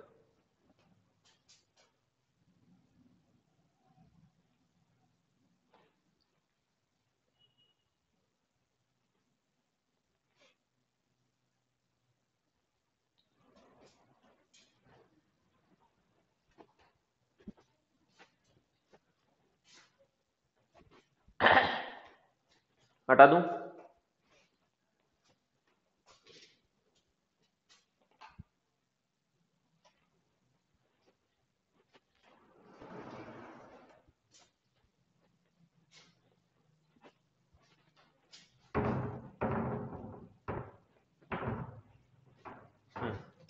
अब देखो स्प्रिंग को कट करने से क्या होता है, देखो हमने देखा स्प्रिंग को कट करने से स्प्रिंग फोर्स तो 0 हो जाता है ना। मान लो मेरे पास एक स्प्रिंग है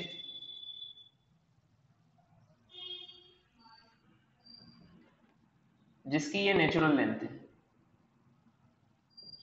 मान लो इसकी नेचुरल लेंथ है L0। L0 is natural length, ठीक है। और इसका स्प्रिंग कांस्टेंट है K इज स्प्रिंग कांस्टेंट, ठीक है। ये K से हमें क्या समझ में आता है कि K जितना ज्यादा होता है उतना स्प्रिंग स्टिफ होती है, मतलब टाइट होती है।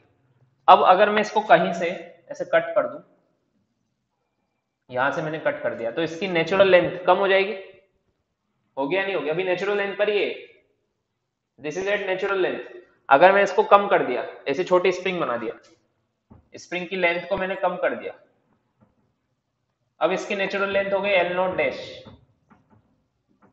तो इसका स्प्रिंग कांस्टेंट भी चेंज हो जाता है। अगर हम स्प्रिंग को कट कर दें तो उसका स्प्रिंग कांस्टेंट चेंज हो जाता है। समझ में आया क्या? स्प्रिंग को एक्सटेंड या कंप्रेस करने से नहीं होता है, बट कट करने से हो जाता है, ठीक है। सो जो स्प्रिंग कांस्टेंट जो होता है ये K, ये इनवर्सली प्रोपोर्शनल टू होता है इट्स नेचुरल लेंथ। अगर आपने नेचुरल लेंथ को हाफ कर दिया तो K डबल हो जाएगा। समझ में आया? इनवर्सली प्रोपोर्शनल टू इट्स, अगर आपने इसको कट करके 2 पार्ट में डिवाइड कर दिया तो उनका K डबल डबल हो जाएगा। आया समझ में? ये रिलेशन याद रखना है, ठीक है। या फिर इसको ऐसे लिख सकते हो, KL0 is equal to constant. मतलब अगर आप K को बढ़ाना है तो L0 को कम कर दो, या फिर K को कम करना है तो L0 को बढ़ा दो, नेचुरल लेंथ को बढ़ा दो, मतलब उस स्प्रिंग में और एक और स्प्रिंग ऐड कर दो सेम मटेरियल की।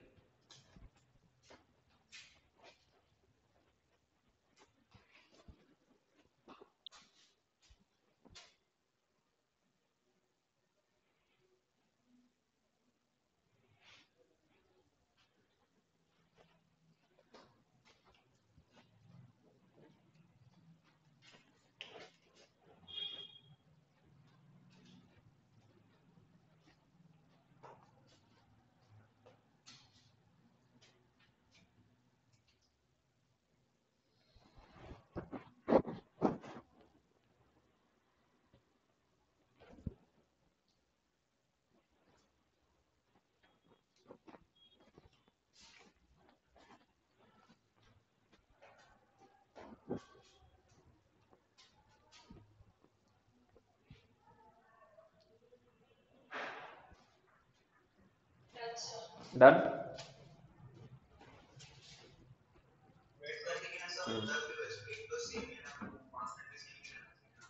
हाँ नहीं, देखो जितनी हम स्प्रिंग की लेंथ बढ़ाते जाते हैं ना, उतनी उसकी स्टिफनेस कम होती जाती है। क्यों? क्योंकि मैंने आपसे पूछा ये छोटी सी स्प्रिंग है ना, और एक बहुत बड़ी स्प्रिंग है सेम मटेरियल की। मैंने पूछा मेरे को दोनों को 1-1 सेंटीमीटर एलोंगेट करना है, तो किस में ज्यादा इजी है 1 सेंटीमीटर एलोंगेट करना, इसमें या इसमें? छोटे वाले में इजी क्या बड़े वाले में? बड़े वाले में इजी है ना। मान लो इसकी लेंथ ही 1 सेंटीमीटर है, इसकी लेंथ ही मान लो 1 सेंटीमीटर है, तो इसको डबल करना, और इसकी लेंथ मान लो 50 सेंटीमीटर है, तो इसमें तो सिर्फ 1 सेंटीमीटर बढ़ा रहे हैं और इसमें भी 1 सेंटीमीटर बढ़ा रहे हैं, बट इसको डबल कर रहे हैं, तो डबल करने में तो ज्यादा फोर्स लगेगा ना। समझ में आया? हाँ, मतलब इसका के ज्यादा है, एक्स तो सेम ही है देखो दोनों का, इसमें भी एक्स 1 है, इसमें भी एक्स 1 करना है, दोनों में 1 1 सेंटीमीटर खींचना है। आया समझ में? तो एक्स तो दोनों में सेम ही है, तो किस में कम फोर्स लगेगा? इस बड़ी वाली स्प्रिंग में। इसका मतलब इसका के कम है, इसलिए नेचुरल लेंथ अगर ज्यादा हो तो के कम हो जाता है। आया समझ में? हम्म।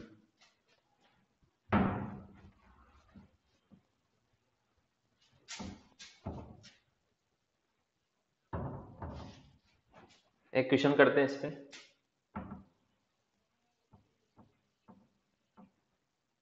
एक स्प्रिंग है जिसकी नेचुरल लेंथ है L या 3L और स्प्रिंग कांस्टेंट है K।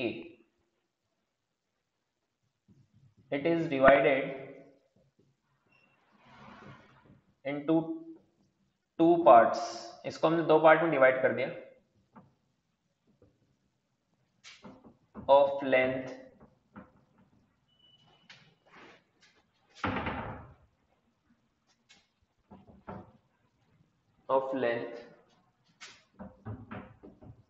in the ratio 1:2. Find new spring constants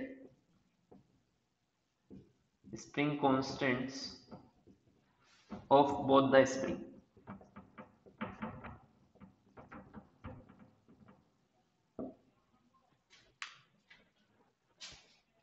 समझ में आया क्वेश्चन? मुझे बताओ स्प्रिंग कांस्टेंट बढ़ेगा या कम होगा?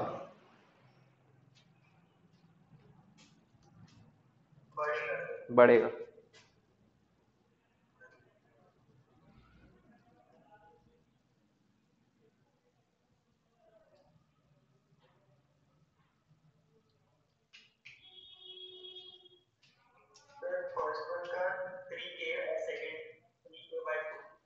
यस, सही है।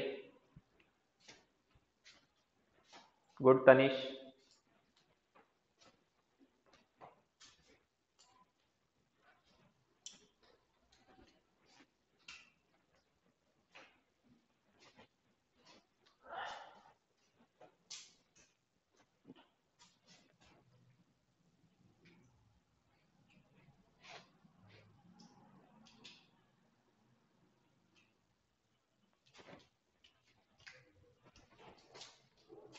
देखो चलो इधर देखो, हमने इसको 2 पार्ट में डिवाइड कर रखा है। एक तो स्प्रिंग है जिसकी लेंथ है 2L और मान लो इसका स्प्रिंग कांस्टेंट हो गया K1, और एक दूसरी स्प्रिंग है जिसकी लेंथ है L। 2:1 में किया है ना, सॉरी 1:2 में किया। चलो कोई बात नहीं, इसको मैंने पहले लिख दिया। और इसका स्प्रिंग कांस्टेंट K1 है और उसका K2 है, मान लो, है ना। 1:2 में डिवाइड किया हुआ है। एक की लेंथ होगी L और एक की होगी 2L। 1:2 है तो टोटल लेंथ तो 3L है। स्प्रिंग की टोटल लेंथ कितनी है? 3L। तो एक की L होगी और दूसरे की 2L होगी, है ना। अब हमें पता है कि K is inversely proportional to होता है नेचुरल लेंथ L0। मैं इसमें क्या लिख सकता हूँ? KL0 is equal to constant, ऐसे लिख सकता हूँ ना मैं, है ना। तो अब मैं जैसे इस वाली स्प्रिंग को बोलूं मैं, तो इसका जो लेंथ है K1, देखो इस स्प्रिंग का KL0 कितना है, इसका मैं क्या बोलूंगा? KL0 is equal to constant, ऐसे बोलूंगा ना। तो मतलब क्या लिखूंगा? K1L1 is equal to K2L2, ऐसे लिखूंगा ना, ऐसे तो लिखूंगा।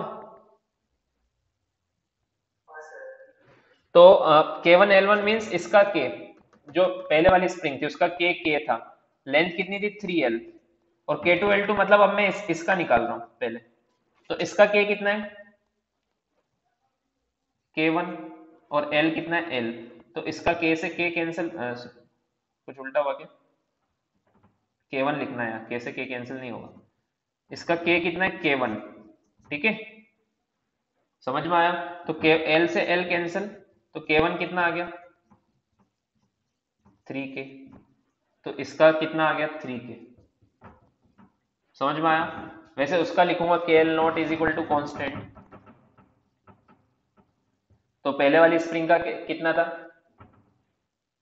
k कितना था, k इंटू लेंथ कितनी थी 3l। अब वो वाली स्प्रिंग का मैं लिखूंगा k कितना है k2 इंटू लेंथ कितनी है 2l, l से l कैंसिल, तो k2 कितना आया 3k/2। तो लेंथ 1:2 के रेशियो में, तो स्प्रिंग कांस्टेंट 2:1 के रेशियो में होगा। 2:1 का रेशियो देखो।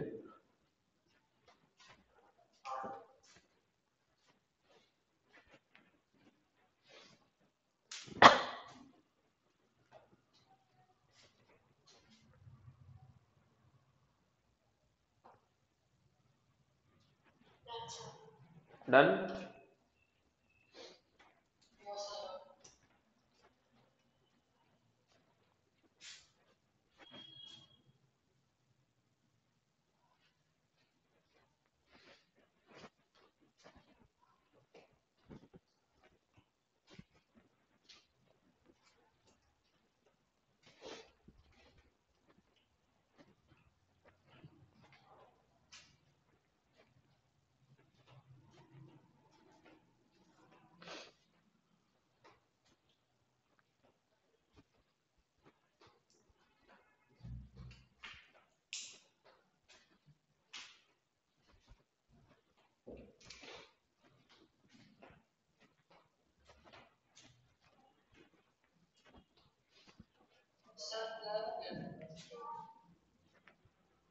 सबको ब्लर हो रहा है क्या?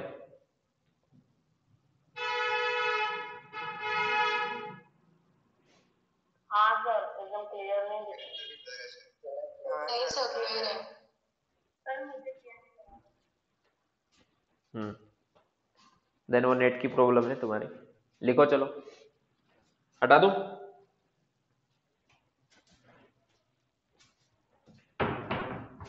नेक्स्ट टॉपिक लिखो। हाँ, नेक्स्ट टॉपिक लिखो, कॉम्बिनेशन ऑफ स्प्रिंग।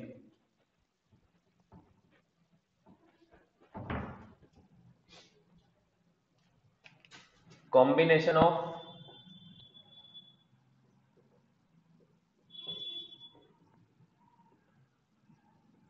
स्प्रिंग।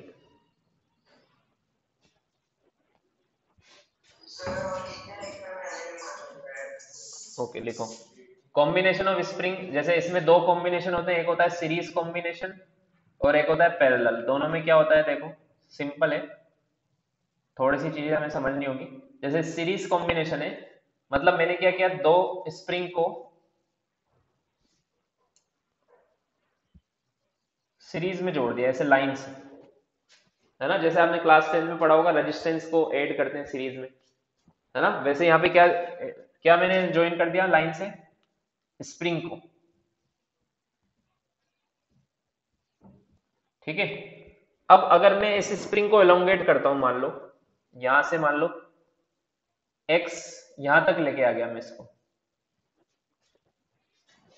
तो मुझे बताओ क्या दोनों में x/2 एलोंगेशन होगा क्या?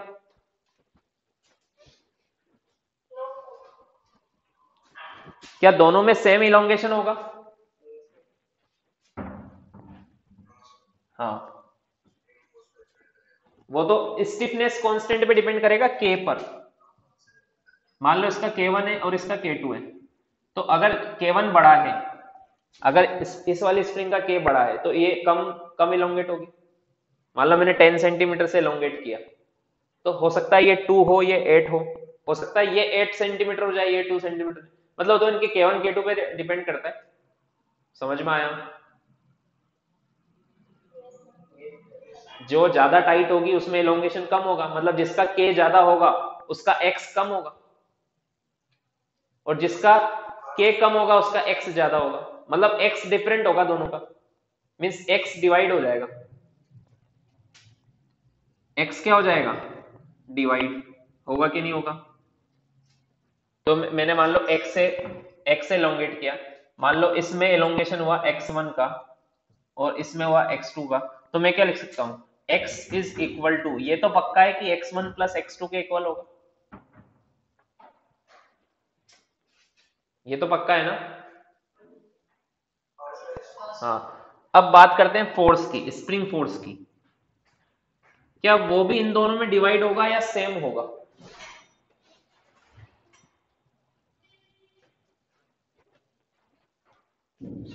सोच के बताओ।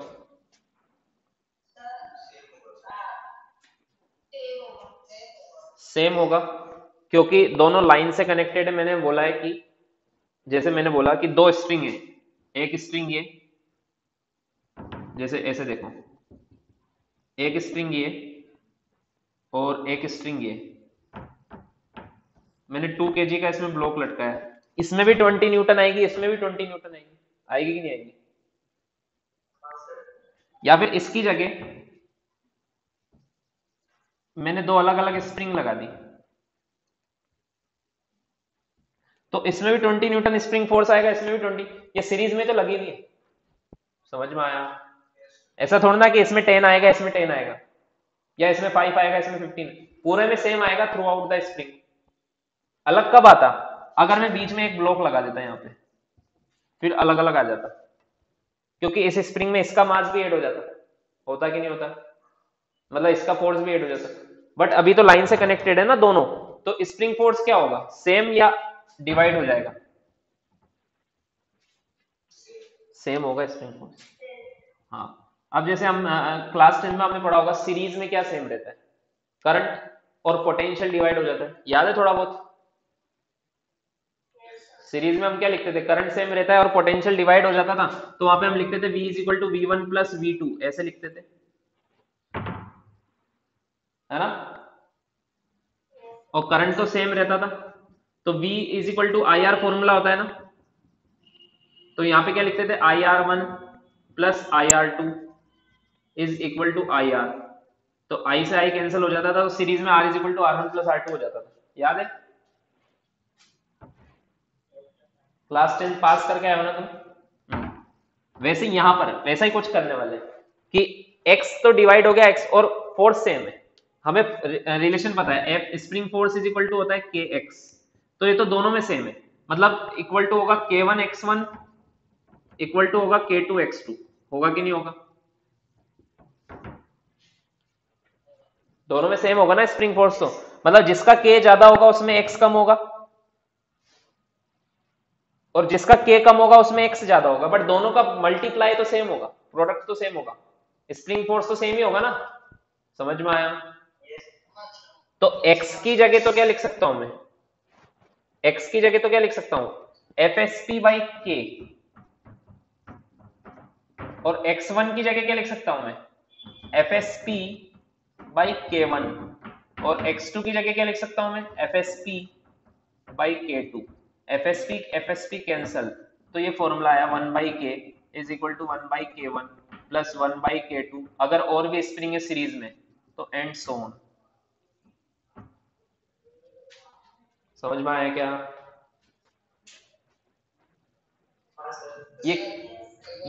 ये k किसका फॉर्मूला है, ये k एक्चुअल में, इस k का क्या मीनिंग है, ये इन दोनों का इक्विवेलेंट k है, कि अगर मैं इन दोनों को हटा के अगर एक ही स्प्रिंग लगा दूं,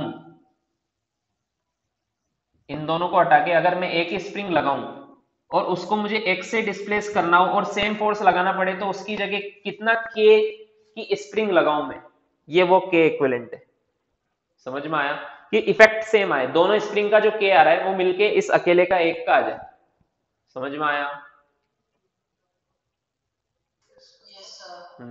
लिखो। तो ये फॉर्मूला याद रखना है आपको, ये सीरीज में, यहाँ पे उल्टा होता है, ऐसा फॉर्मूला रेजिस्टेंस का आपने पैरेलल में देखा था, है ना, यहाँ पे सीरीज में है, उल्टा है यहाँ पे, ठीक है। ये रेजिस्टेंस नहीं है, ये सब स्प्रिंग है, पक्का समझ में आ गया सबको? हम्म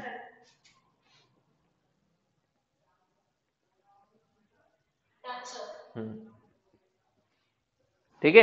ये फोर्स सेम क्यों है, ब्रैकेट में लिख लेना, force is same in massless spring, यहाँ पे बीच में कोई भी मास नहीं है यहाँ से लेके यहाँ तक, तो फोर्स सेम रहता है। Force is same in massless spring.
लिख लिया?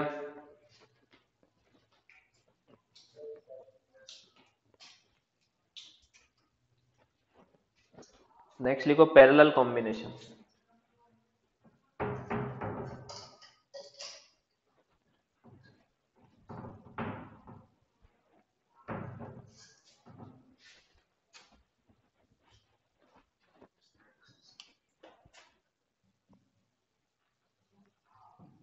पैरेलल कॉम्बिनेशन,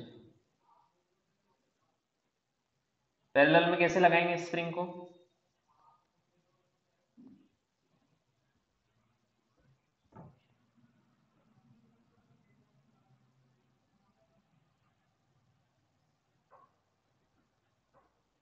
ये दो स्प्रिंग है अलग अलग, मान लो इसका के है K1 और इसका के है K2, ठीक है। मान लो इसको आपने ऐसे एलोंगेट कर दिया यहां से यहां तक,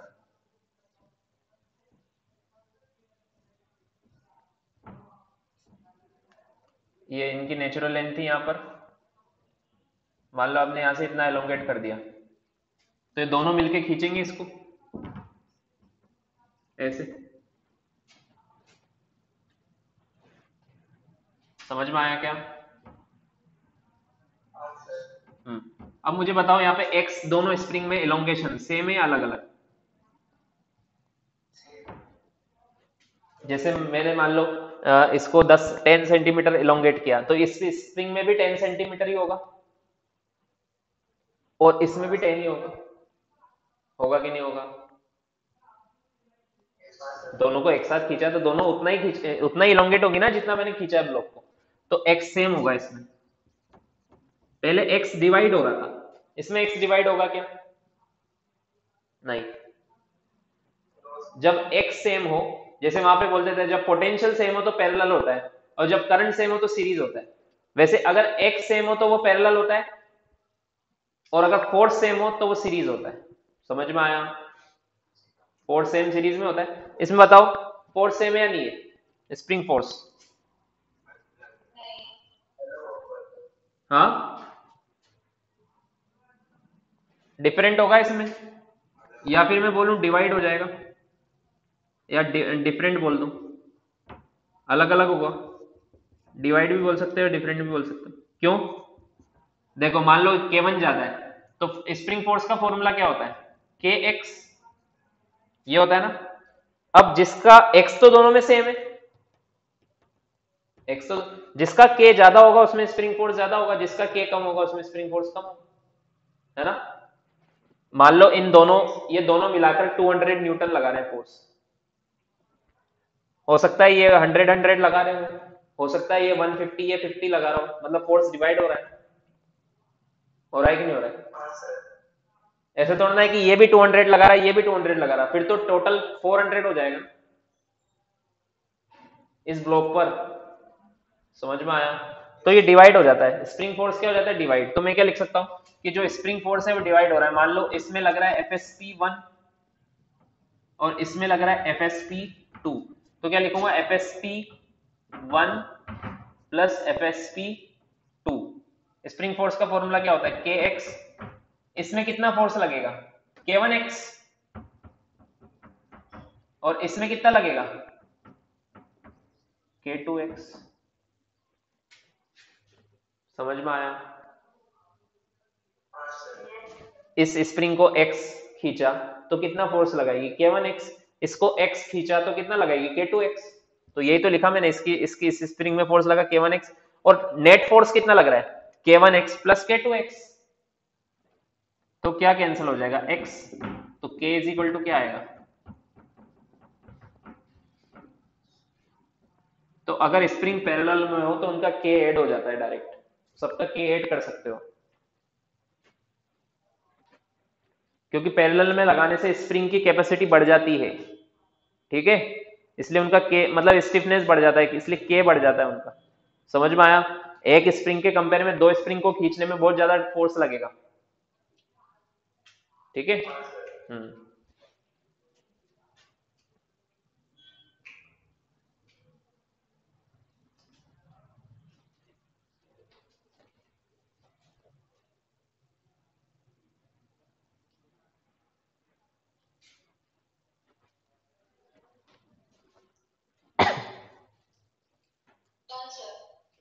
डन। अब जैसे मान लो मैंने ये दे दिया, ये तो सिंपल क्वेश्चन है, मान लो ये 5 दे दिया और ये 10 दे दिया, बताओ K इफेक्टिव 15 आंसर आएगा। ये 5 ये 10 तो कितना आएगा? 15। ऐसे सीरीज वाला भी कराऊं क्या? हाँ, एक देख लो चलो।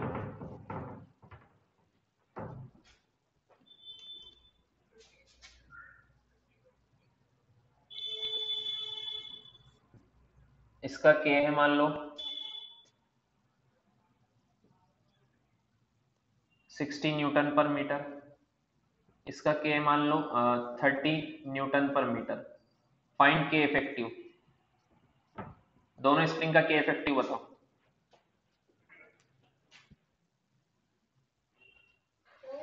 हाँ,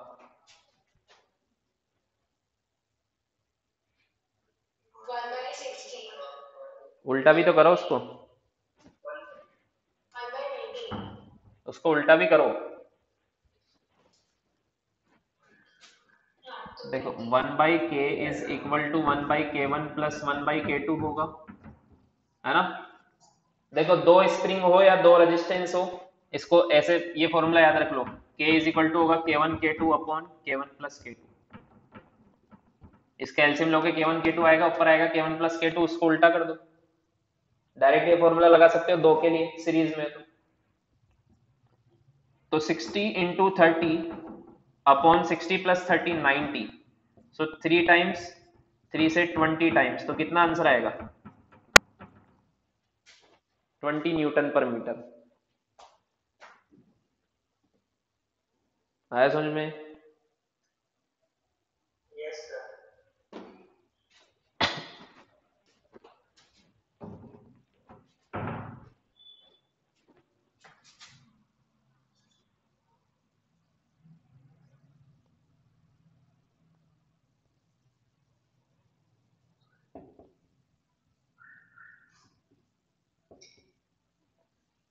फाइंड K इफेक्टिव।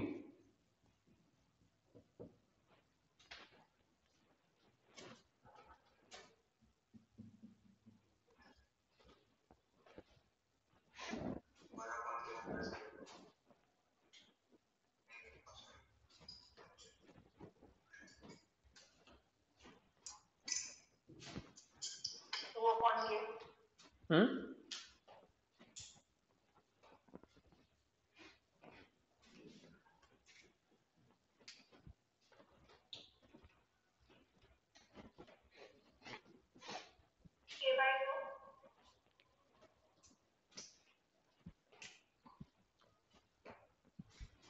सबको लग रहा है ये सीरीज में, सोचो इस सीरीज में है क्या?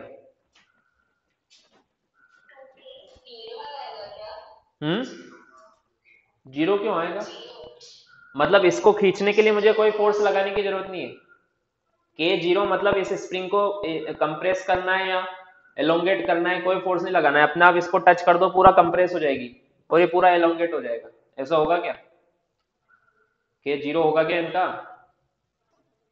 अरे K माइनस थोड़ा ना होता है कभी भी।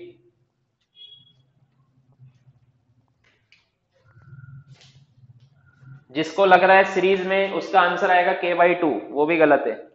ये सीरीज में है क्या, मुझे बताओ। सीरीज में क्या सेम रहता है, चलो एक बार और फिर से रिवाइज करते हैं। सीरीज में क्या सेम रहता है, फोर्स, ये सेम रहता है सीरीज में, और x डिवाइड हो जाता है। पैरेलल में क्या सेम रहता है, इसमें x सेम रहता है पैरेलल में, और फोर्स डिवाइड हो जाता है।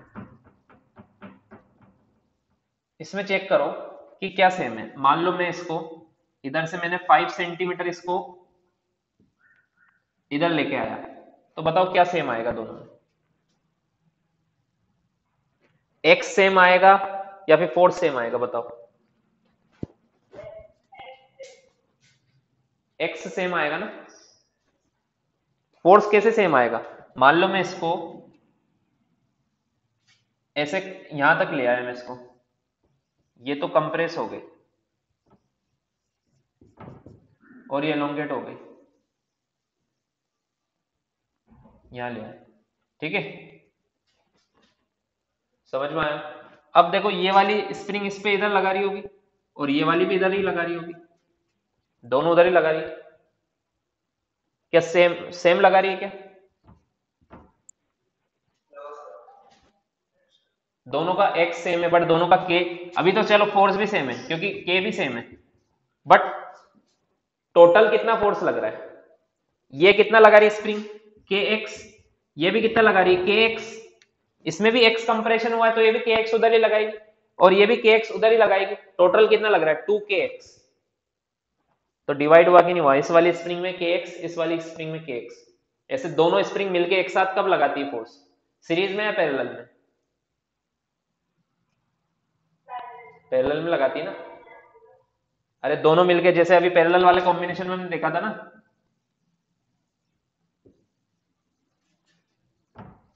दोनों मिलके लगा रही थी ना, मान लो ये भी kx लगा रही है, ये भी kx लगा रही है, वैसे ही तो ये है, ये भी दोनों मिलके लगा रही, दोनों उधर ही तो लगा रही है,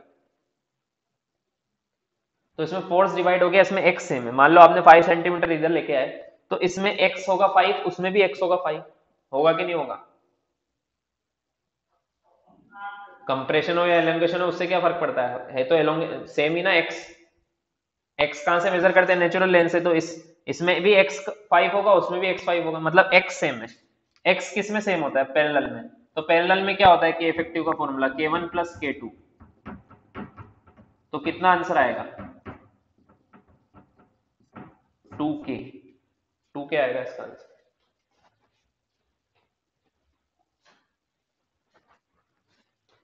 आया समझ में, लिख लो।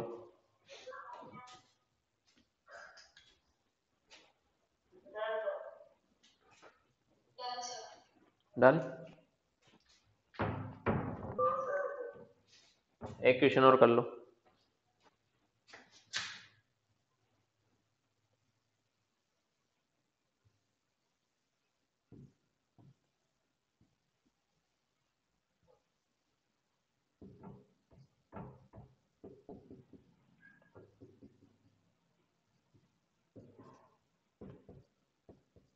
इसका क्या इफेक्टिव बताओ,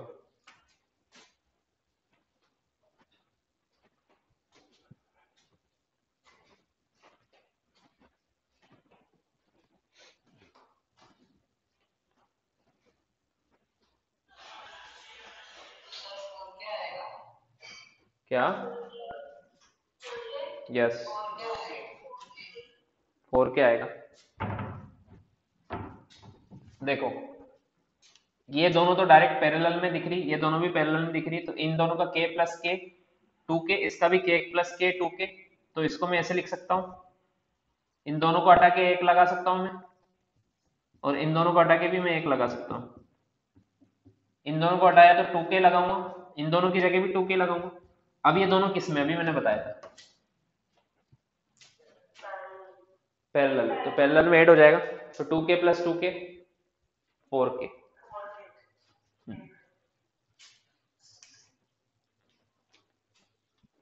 लिख लो।